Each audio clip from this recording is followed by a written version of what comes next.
श्री स्वामी समर्थ. तर आज आपण पाहणार आहोत घरच्या घरी मेहंदीचा कोन. तर मी इथे केसांसाठी मेहंदी भिजवलेली.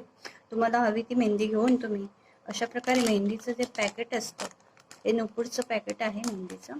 तर हे मधोमध असं दुमडून इथून तुम्ही कमी जास्त जशी बारीक जाड हवी त्यानुसार दुमडायचं आहे तुम्हाला इथे.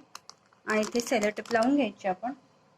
हे बघा अशा प्रकारे आपण ही सेलोटेप लावून घ्यायची आणि घरच्या घरी असा तुम्ही मेहंदीचा कोन बनवू शकता. हे बघा इथे असा दुमडून घ्यायचं आणि वरची कडा इथे मेहंदी घालायची आपण. मेहंदी घालून मग आपण वरची कडा अशा प्रकारे दुमडून असं पॅक करून घ्यायचं व्यवस्थित. आणि अशा प्रकारे घरच्या घरी आपण कोन बनवू शकतो. तर इथे मी दाखवते तुम्हाला. हे बघा अशा प्रकारे मी छोटासा कोन बनवलेला आहे मेहंदीचा.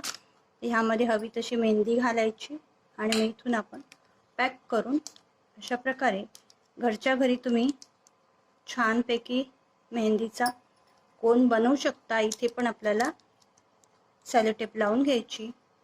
तर हे बघा अशा प्रकारे सुंदर असा मेहंदीचा कोन आपला तयार होतो.